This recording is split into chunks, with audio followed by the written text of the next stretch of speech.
तुला काही माहिती आहे का त्याच्याबद्दल?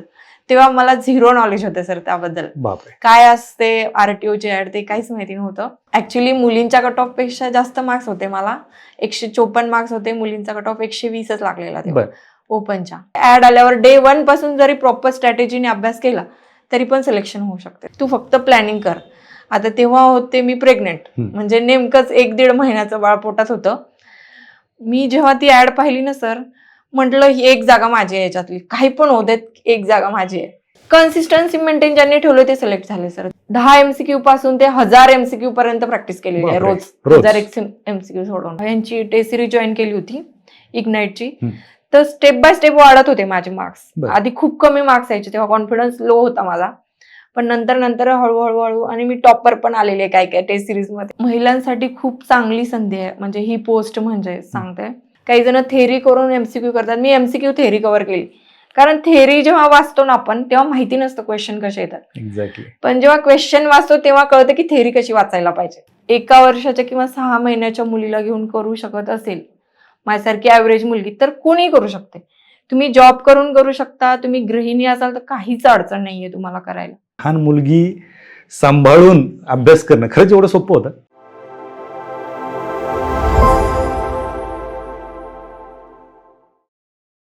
नमस्कार, मी किरण निंबोरे.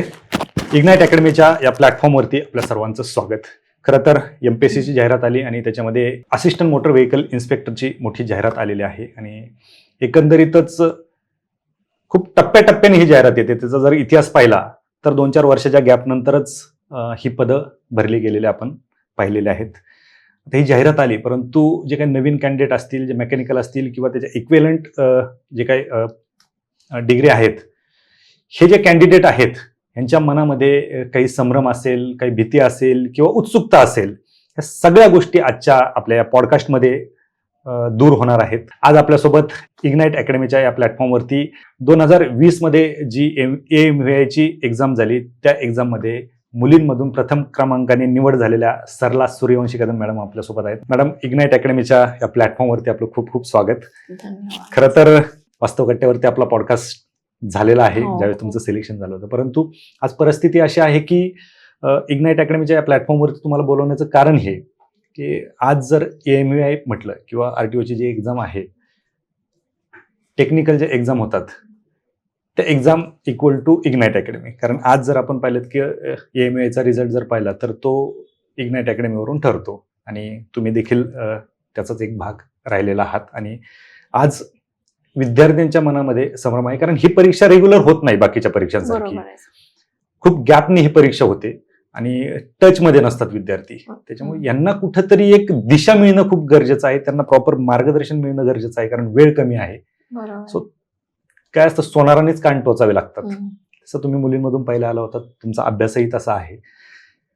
ह्या सगळ्या गोष्टींकडे यायचंय आपल्याला, परंतु थोडीशी तुमच्याविषयी पण पार्श्वभूमी जाणून घेणं गरजेचं आहे, कारण विद्यार्थ्यांना कळलं पाहिजेत की आपल्यासोबत बोलतंय कोण.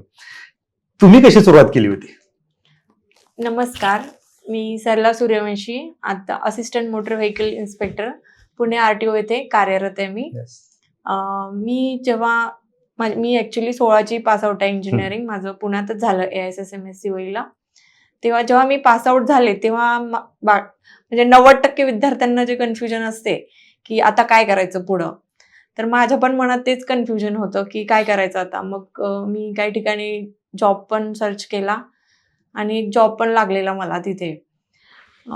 मी तिथे 4 दिवस गेलते सर जॉबला.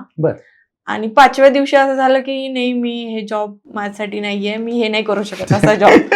मी या जॉबसाठी म्हणजे क्लोज रूम मध्ये फोनवर किंवा कस्टमरशी हँडलिंग हे जॉब.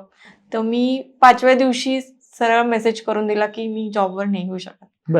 मग त्यानंतर मी एक डिझाईनचा क्लास केलेला, पण त्यात पण मला इंटरेस्ट येतच नव्हता. म्हणजे त्या डिझाईनच्या क्लासमध्ये म्हणजे असं वाटत होतं की नाही, ह्यात सॅटिस्फॅक्शन नाहीये. मग ऍक्सिडेंटली माझी एक मैत्रीण आहे ह्याच्यातली, की तिने मला मेसेज केला की AMVIची ऍड आली आहे आणि तुला काही माहिती आहे का त्याच्याबद्दल. तेव्हा मला झिरो नॉलेज होते सर त्याबद्दल. काय असते RTOची ऍड ते काहीच माहिती नव्हतं. आणि मी फॉर्म भरून दिला तो, आणि तो भरताना म्हणजे मुलींना रिझर्वेशन असतं हे पण माहिती नव्हतं. भरायचं म्हणून भरलं की जाऊ दे आता बघू ट्राय करून म्हणून. मग तेव्हा प्रिलिमचा अभ्यास केला मी, घरीच केला, म्हणजे पुस्तकं वगैरे घेतले का फ्रेंडकडनं लिस्ट की काय काय वाचायला पाहिजे असं, आणि प्रिलिमचा अभ्यास घरी केला. मला चांगले मार्क्स होते तेव्हा, काहीतरी 34 समथिंग मार्क्स आलेले. आणि तेव्हा म्हणजे काही वाटलं नाही की रिझर्वेशन नाही लागत असं वाटलं.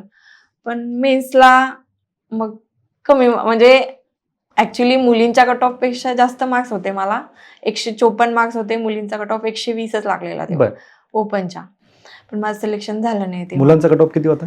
मुलांचा 176-78 समथिंग असं होतं, म्हणजे दोन्हीच्या मध्येच आले मी. बरोबर. पण तेव्हा असं खूप वाईट वाटलं होतं की नाही आपल्याला असून मार्क्स झालं नाही. पण मग नंतर 1-2 वर्ष मी नॉन टेक्निकलचा अभ्यास ट्राय केलेला, पण प्रिलिम बॅकग्राऊंड काही माहिती नव्हतं, असंच ऍक्सिडेंटली गेली त्या फील्डमध्ये, कुठल्या क्लासचं गायडन्स नाही, काय नाही. मग प्रिलिम जायच्या माझ्या 1-2 मार्क्सची 20ला मग ऍड आली ती. आणि मग पुढचं तर सगळ्यांना माहित आहे की अभ्यास केला आणि झाले सिलेक्शन त्याच्यामध्ये. बर, आता मला एक सांगा की जसं तुम्हाला माहित नव्हतं की काय आहे EMI किंवा काय त्याला सिलेबस आहे वगैरे, काहीच माहित नव्हतं, गायडन्स नव्हतं, काहीच नव्हतं, त्याच्यामुळे तुमचं ते 2-3 वर्ष त्याच्यामध्ये वाया गेले. ज्या वेळेस तुम्ही 2020ची एक्झाम दिली त्यावेळेस तुम्ही प्रॉपर सगळ्या गोष्टी केल्या. आज आता जाहिरात आलेली आहे, तुमच्यासारखी परिस्थिती अनेक विद्यार्थ्यांची असेल. थोडंसं आपण बेसिक नवीन जे कॅन्डिडेट आहेत, कारण माझं जे ऑब्झर्वेशन आहे त्याच्यामध्ये तुमचे फ्रेशर कॅन्डिडेट खूप जास्त असतात आणि त्यांचं सिलेक्शनचं प्रमाण इकडे जास्त आहे. त्याचं कारण मी तुम्हाला नंतर विचारणार आहे, परंतु या विद्यार्थ्यांनी कशी सुरुवात केली पाहिजे? नवीन जे विद्यार्थी असतात त्यांनी सगळ्यात पहिले तर ज्यांना नॉलेज आहे त्या फील्डचं, ऍटलिस्ट त्यांचं गायडन्स घ्यायला पाहिजे माझ्या मते, की कसंच ते आपण करू शकतो प्रत्येक गोष्ट, पण वेळेत होणं महत्वाचं आहे. त्यावेळेला मला असं वाटलं की ऍटलिस्ट मला फॉर्म भरायचं माहिती असतं तरी पण माझं सिलेक्शन झालं असतं. पण मी ती चूक केली तेव्हा की मी कुणाचं गायडन्स घेतलं नाही. सगळ्यात पहिले तुम्ही गायडन्स घ्या एका प्रॉपर व्यक्तीचं, आणि त्यानंतर स्ट्रॅटेजी ठरवा की तुम्ही नवीन आहात असं अजिबात हे करू नका. नवीन जे विद्यार्थी असतात उलट त्यांचं माइंड फ्रेश असतं, ते लहान मुलांसारखं जसं आपण काही पण टाकतो त्याच्यामध्ये तर ते आउटपुट देतं, तसं नवीन आहे म्हणून मागचे मुलं खूप अभ्यास केलेले आहेत. मी तर म्हणते ऍड आल्यावर डे 1 पासून जरी प्रॉपर स्ट्रॅटेजीने अभ्यास केला तरी पण सिलेक्शन होऊ शकते. बरोबर, स्ट्रॅटेजी एकदम प्रॉपर पाहिजे आणि ती फॉलो झाली पाहिजे, स्ट्रिक्टली फॉलो झाली पाहिजे. कशी असली पाहिजे स्ट्रॅटेजी? तुमची कशी होते? माझी मी 2020ची सांगते सर. मी आता 17च्या नंतर 20ला 3 वर्षांनी ऍड आली. बरोबर, म्हणजे खूप वाट बघितली होती की येईल म्हणून. 20ला आली ऍड आणि किती 231 जागेंची ऍड होती आणि 17ची 832. मग मला टेन्शन आलं की म्हटलं होईल की नाही माझं एवढा कमी जागेत. पण माझे काही फ्रेंड होते ज्यांना माहिती होतं माझं 17, ते म्हटले तुला एकच जागा पाहिजे, तुला कितीही जरी मोठी ऍड आली तरी आम्हाला माहित आहे तू करू शकते, तू फक्त प्लॅनिंग कर. आता तेव्हा होते मी प्रेग्नेंट, म्हणजे नेमकंच 1-1.5 महिन्याचं बाळ पोटात होतं. मी जेव्हा ती ऍड पाहिली ना सर, म्हटलं ही एक जागा माझी आहे, याच्यातली काही पण होऊ देत, एक जागा माझी आहे. मी त्यावेळेला म्हणजे आता म्हणतात ना काही जण मला क्वेश्चन विचारतायत की बाबा जॉब करतोय मी किंवा मला मुलं आहेत, माझं लग्न झालंय, काही तुम्ही जर ठरवलं ना, काहीच म्हणजे आपला आड नाहीयेत की नाही मला हे करायचंच म्हटलं ना तर नाहीयेत. मी म्हटलं की नाही मला आता यावेळेस काही पण करून क्लिअर करायचं. मला पुस्तकं अशी म्हणजे तेव्हा एवढं असं मळमळ वगैरे व्हायचं ते प्रेग्नन्सीचे, तरी पण मी अभ्यास करायचे. म्हणजे ठरवलं, शेड्यूल दिला की एवढं म्हणजे थेअरी बुक हे आहेत आता सिलेबस सांगतील सर, ते पण थेअरी वाचायची, एक 2-3 तास त्याला द्यायचे आणि नंतर क्वेश्चन सॉल्व्ह करायचे, प्रिव्हियस इयरचे क्वेश्चन सॉल्व्ह करायचे. आता ह्याची RTOची कसं आहे, जास्त एक्झाम नाही होत, मग आपण काय ग्रुप B, C किंवा राज्यसेवा ह्याचे प्रिव्हियस इयरचे जे क्वेश्चन आहेत, मी प्रिलिम साठी सांगते सर, ते क्वेश्चन व्यवस्थित फॉलो करायचे, क्वेश्चन आन्सर, किंवा आता एक्सप्लेनेशनचे पण बुक अवेलेबल आहेत, त्यातून पण अभ्यास व्यवस्थित होतो. म्हणजे पुस्तकं खूप वाचत बसण्यापेक्षा तुम्ही क्वेश्चन थ्रू करू शकता सर. हे प्रिव्हियस इयर क्वेश्चन हे तुम्हाला दिशा देऊन जातात. बरोबर, एक आयडिया येईल की ह्या टॉपिकवर. आता तेव्हा त्यावेळेला मला काही नॉलेज नव्हतं, मी थेअरी वाचत बसले 17च्या वेळेला, पण ते झालं माझं. तेव्हा कट ऑफ कमी लागलेला, ऍड मोठी होती आता यावेळेस कसं आहे, ग्रुप सी मध्ये ऍड असणार आहे आणि कॉम्पिटिशन खूप भयानक असणार आहे सर, सांगते. यावेळेस मेन्स पेक्षा प्रिलिम अवघड आहे. बरोबर. तुम्ही प्रिलिमच्या बाहेर पडले म्हणजे तुम्ही 75% लढाई जिंकली यावेळेस, Yes. असं आहे सर. कारण की मेन्सला असं पण खूप वेळ मिळतो, म्हणजे एक 4-5 महिने मिळतात. डे 1 पासून जरी केलं, काही नॉलेज नसेल तरी त्यांचं सिलेक्शन होऊ शकते. तर प्रिलिमला मी थेअरी प्लस MCQ असं ठेवलं. आणि मेन्सचं पण सांगायचंय का आता? हा, मेन्स पण सांगा. ओके. तर प्रिलिम आमची मार्च 2020 मध्ये झाली. त्यानंतर कोरोनाचं हे लागले, लॉकडाऊन. हा, लॉकडाऊन लागलं कोरोना. आणि ऑगस्ट मध्ये माझी डिलिव्हरी झाली. तिथून एक 4-5 महिने तर मी काहीच केलं नाही. पण माझ्या जे सोबतचे होते ना बॅच मधले मुलं, सगळे अभ्यास करत होते. म्हणजे जे आता सांगतात ना माझे बॅचमेट आहेत वगैरे, जेवढ्या मुलांनी म्हणजे वाट नाही बघितली ना की कोरोना कधी संपेल किंवा नाही, जाऊ द्या तर पुढे ढकलते परीक्षा, कन्सिस्टन्सी मेंटेन ज्यांनी ठेवलं ते सिलेक्ट झाले सर त्यावेळेस. बरोबर. म्हणजे असे प्रॉब्लेम येत जाणार आहेत. प्रिलिम असणार, मध्ये काहीतरी प्रॉब्लेम येणार, आपलं माइंड डिस्टर्ब होणार.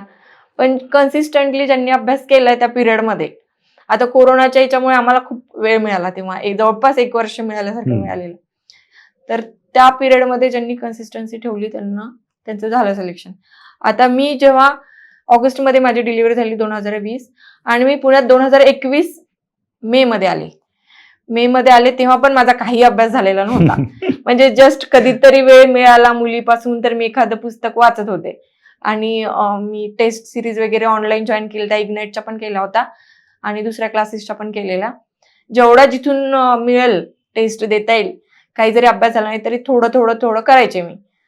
मग मे मध्ये आले मी. त्याच्यानंतर मे, जून, जुलै मध्ये व्यवस्थित अभ्यास सुरू केला. मी काय करायचे, मी आता मुलगी माझी जेव्हा झोपलेली असेल, तिला मध्ये मध्ये खाऊ घालायचं.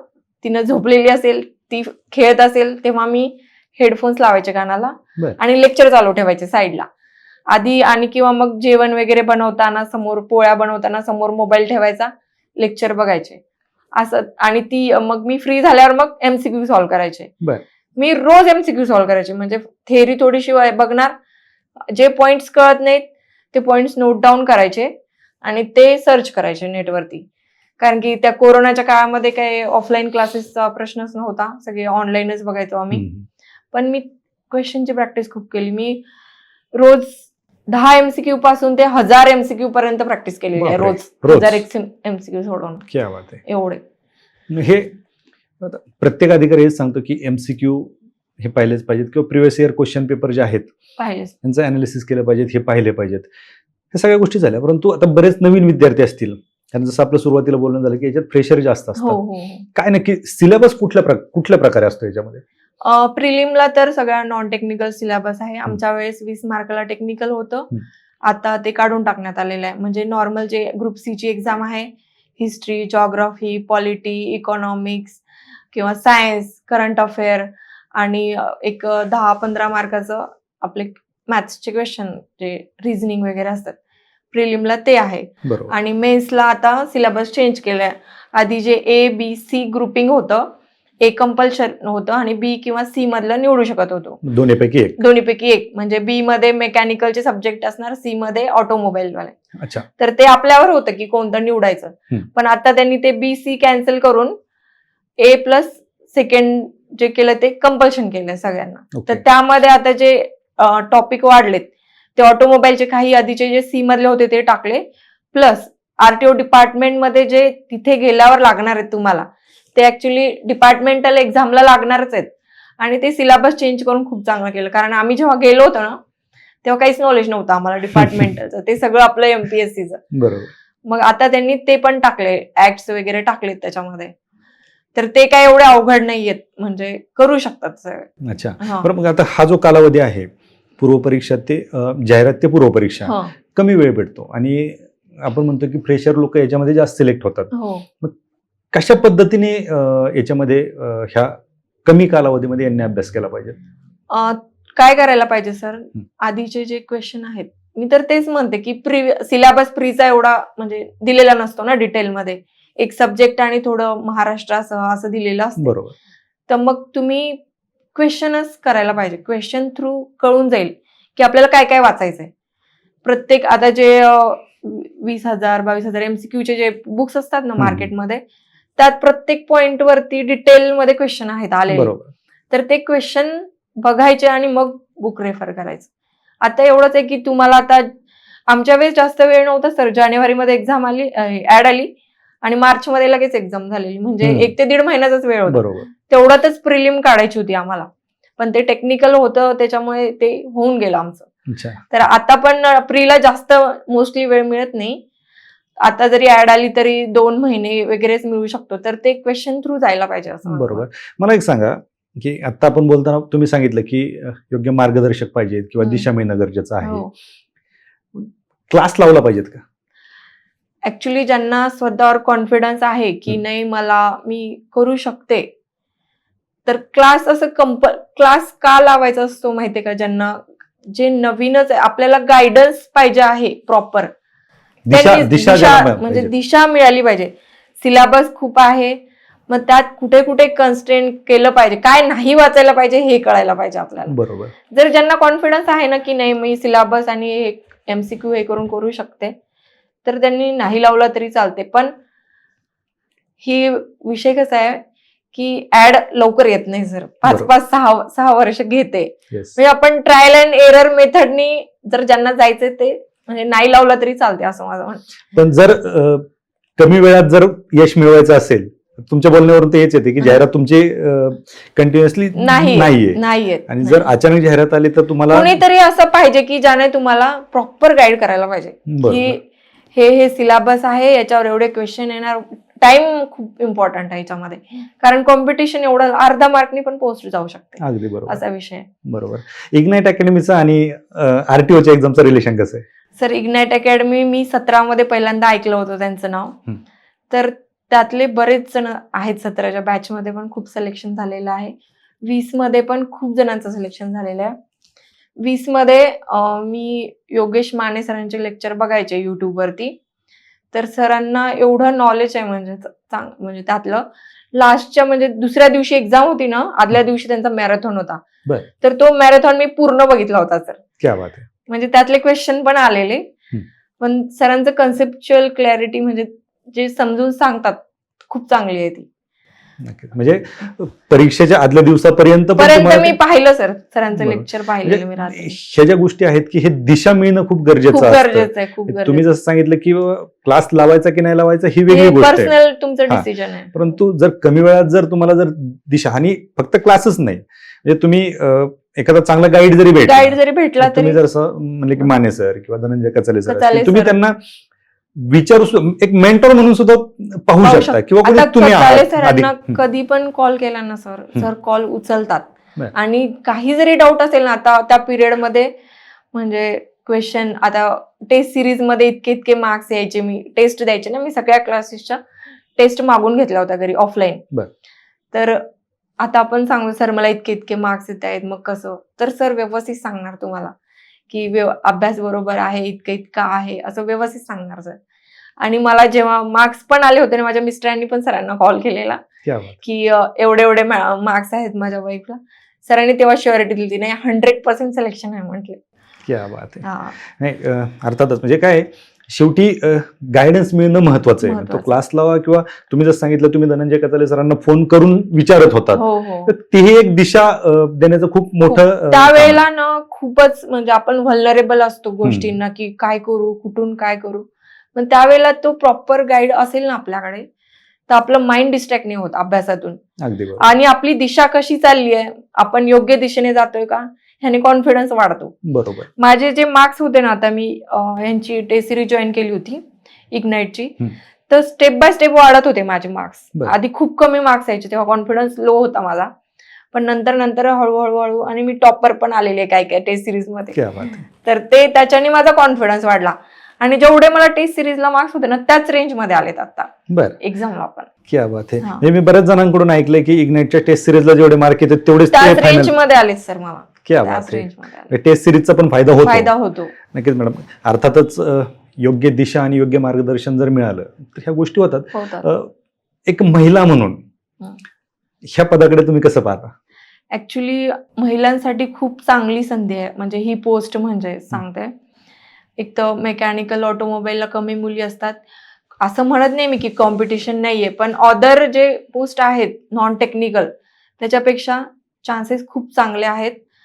आणि तुम्हाला जर म्हणजे आता पोलीस डिपार्टमेंटचा जॉब पण चांगला आहे, पण थोडासा हेक्टिक आहे जॉब. येस पण इथं सुवर्ण मध्य साधलेला आहे, म्हणजे वर्दी पण आहे तुम्हाला, येस प्लस तेवढं हेक्टिक नाहीये आणि रिस्पेक्ट पण खूप आहे.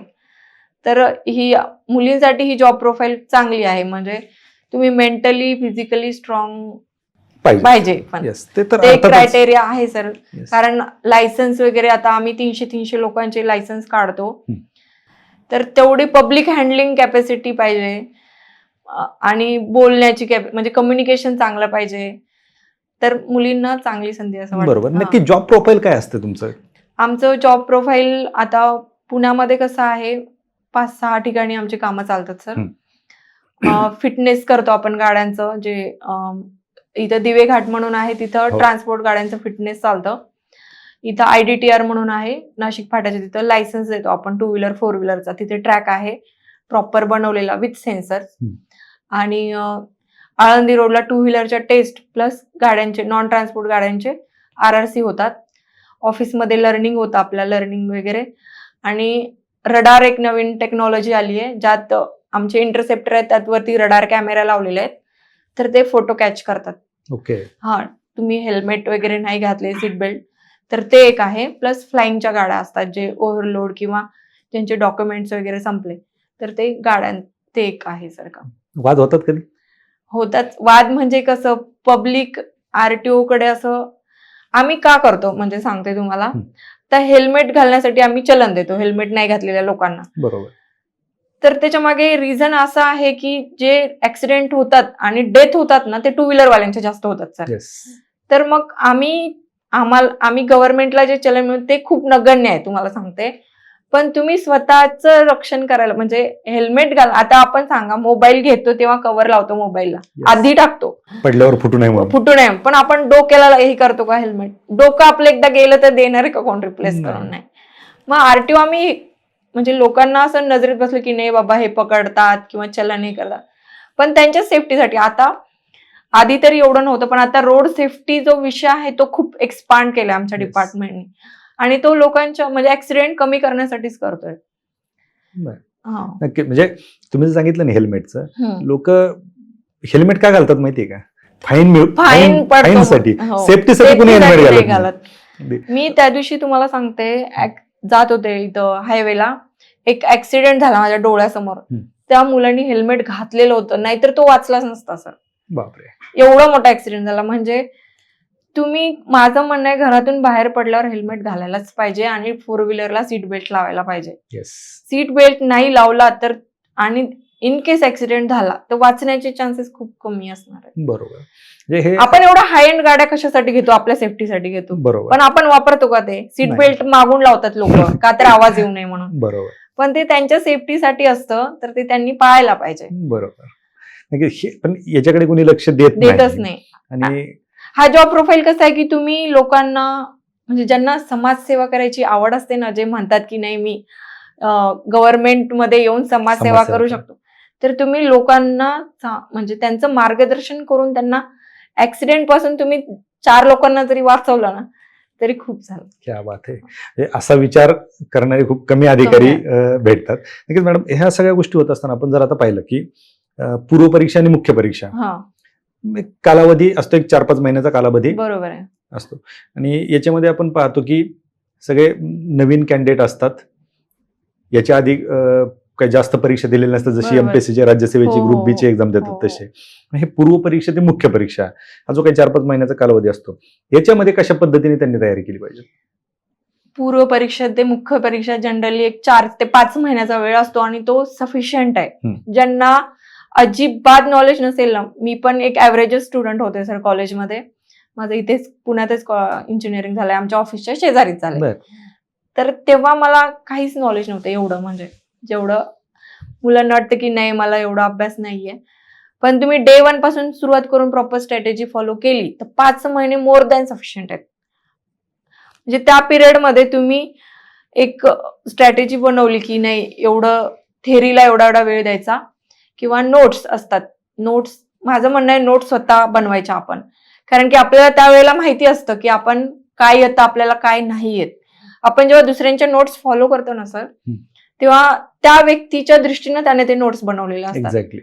तर आपण स्वतः नोट्स बनवायच्या त्या आणि त्या टॉपिकवरच्या एमसीक्यू सोडायचे. मी काय केलेलं होतं, एक नोटबुक बनवली आणि प्रत्येक सब्जेक्ट वाईज पॉइंट टाकले सिलेबसचा. आता एक पर्टिक्युलर पॉइंट आहे, तो टाकला, सगळे 18-20 पॉइंट मांडले.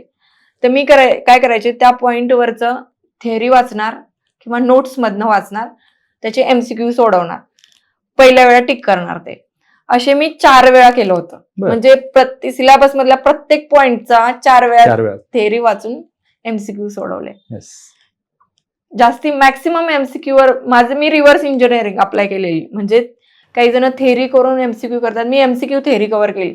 कारण थेअरी जेव्हा वाचतो ना आपण, तेव्हा माहिती नसतं क्वेश्चन कसे येतात. एक्झॅक्टली. पण जेव्हा क्वेश्चन वाचतो तेव्हा कळतं की थेअरी कशी वाचायला पाहिजे. येस, असं. याला स्मार्ट वर्क म्हणतात. हा, स्मार्ट वर्क. नक्की एमपीएससी ला काय अपेक्षित आहे, काय अपेक्षित आहे ते कळून जाईल. आणि आता टेक्निकल सब्जेक्टचं कसं असतं की एखादा पॉइंट आहे त्यावर एवढेच क्वेश्चन विचारू शकतात. म्हणजे आता एक लाईन आहे की पर्टिक्युलर, वेगळं काही विचारणार नाहीत ते जाऊन. म्हणजे जसं नॉन टेक्निकलला खूप स्कोप असतो विचारण्यासाठी, तसं टेक्निकलचं तुम्ही जर एक पर्टिक्युलर टॉपिक व्यवस्थित केला, ते फक्त घुमवणार क्वेश्चन, दुसरं काहीच नाही.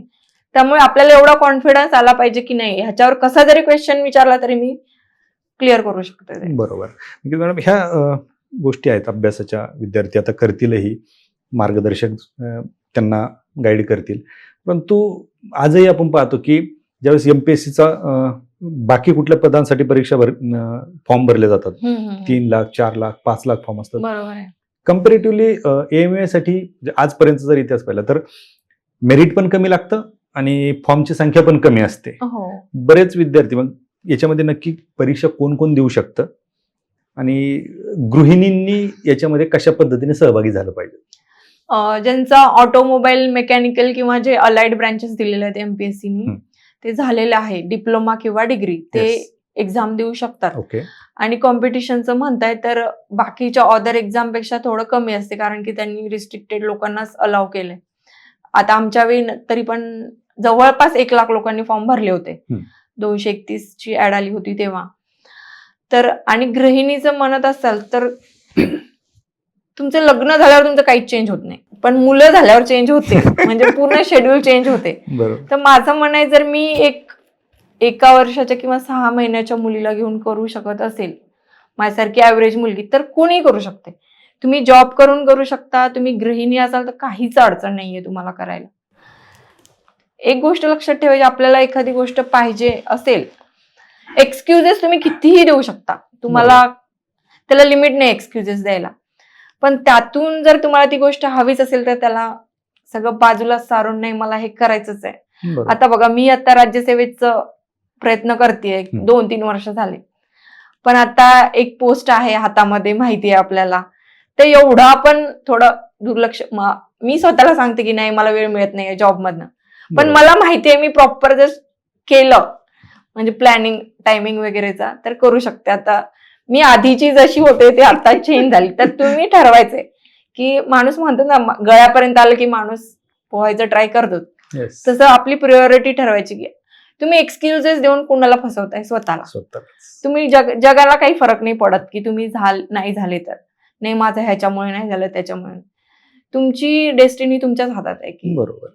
ह्या सगळ्या गोष्टी होत असताना काय नक्की अभ्यास साहित्य काय असतं, म्हणजे बुक्स कुठले असतात, नोट्स असतात का, हे आहे मार्केटमध्ये, किंवा तुम्ही काय वापरत होता? मी माझ्या वेळी नोट्स, म्हणजे लेक्चरच्या नोट्स रेफर करायचे, लेक्चर बघायचे 1-2 वेळा. फर्स्ट टाइम जेव्हा बघितलं तेव्हा मी नोट्स नव्हता काढला सर, कारण की ते समजून घेणं त्यावेळी महत्वाचं होतं माझ्यासाठी. जेव्हा सेकंड टाइम मला ते समजलं व्यवस्थित आणि काय लिहायचं ते समजलं, तेव्हा मी नोट्स काढल्या आणि शेवटपर्यंत त्या नोट्स वाचल्या मी फक्त.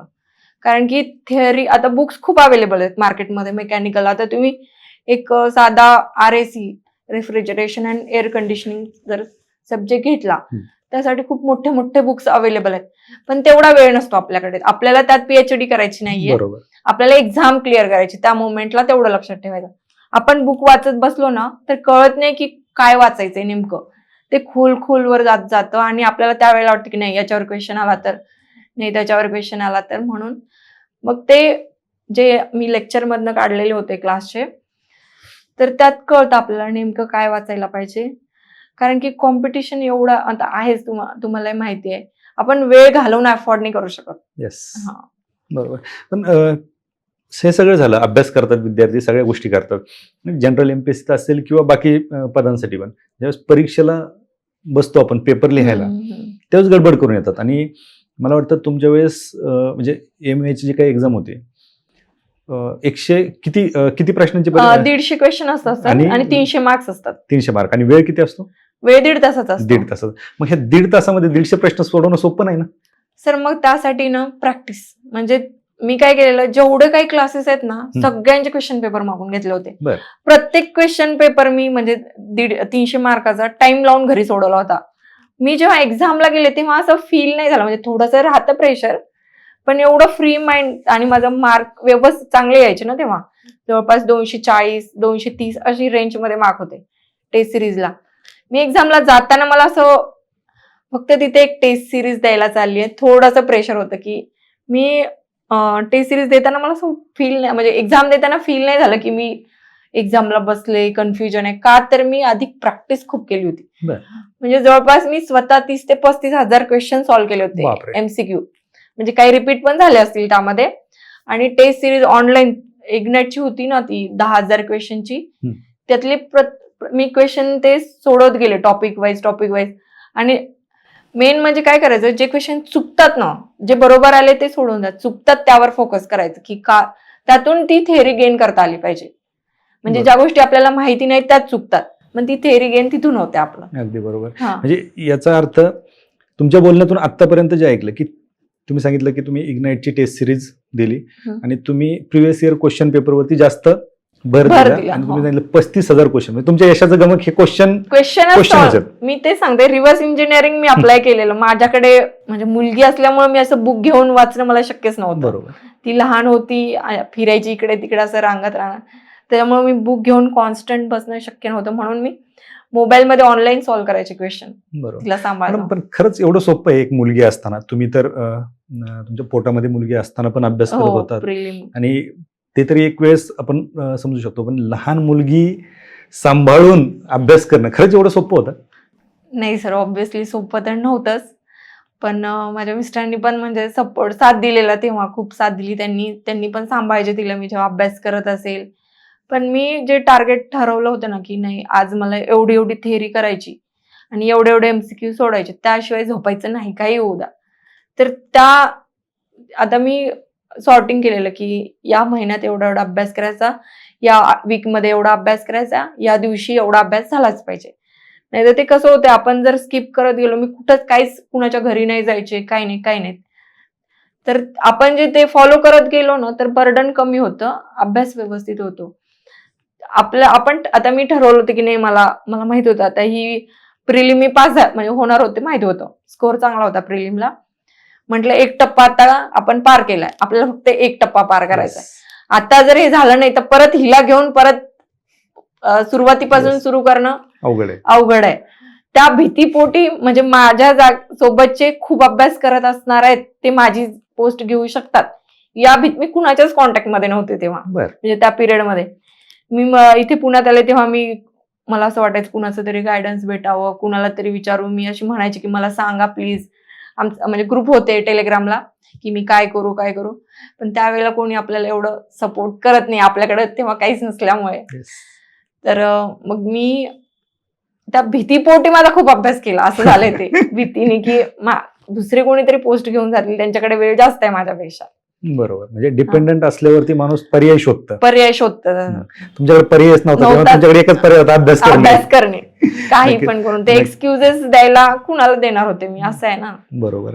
मॅडम, आजच्या पॉडकास्टच्या शेवटी एकच प्रश्न विचारतो की काय नक्की ह्या सगळ्या प्रक्रियेमध्ये अभ्यास करताना, विशेषतः आपण MA विषयीच बोलतोय, तर मेकॅनिकलच्या विद्यार्थ्यांनी कुठल्या चुका टाळल्या पाहिजेत हा अभ्यास करत असताना? तुम्ही गायडन्स घेताना खूप जणांचं घेऊ नका, सगळ्यात महत्वाचं म्हणजे एकच व्यवस्थित बघा कोण देतंय तुम्हाला गायडन्स. नाही ह्याने हे सांगितलं त्याने ते. मला तेव्हा मार्क्स पडण्याचं रिझन आहे की मी कुणाच्याच कॉन्टॅक्टमध्ये म्हणजे फक्त क्लासवाले किंवा एवढंच. बाकी असं जे सांगतात ना, नाही तू हे पण वाच, नाही ते पण वाच. तुम्ही एकदा स्वतःचं ठरवलं की नाही मला एवढं वाचायचंय आणि एका सब्जेक्टसाठी तुम्ही 10 गोष्टी वाचण्यापेक्षा एक गोष्ट 10 वेळा रिपीट केली पाहिजे. जे म्हणतात की नाही एवढी प्रॅक्टिसची गरज नाही, ही एक्झाम प्रॅक्टिसचीच आहे. मी सांगते MCQ जेवढं प्रॅक्टिस कराल तुम्ही तिथे जाऊन तुम्हाला ते अप्लाय करायचंय एक्झामच्या वेळी. आणि दुसरी गोष्ट म्हणजे पेशन्स ठेवायला पाहिजे. आता ही खूप आपण हिस्ट्री जर बघितली AMV एक्झामची, ऍड जरी आली तरी त्याला 2-2.5 वर्ष ते लागतात बरोबर जॉईन होईपर्यंत.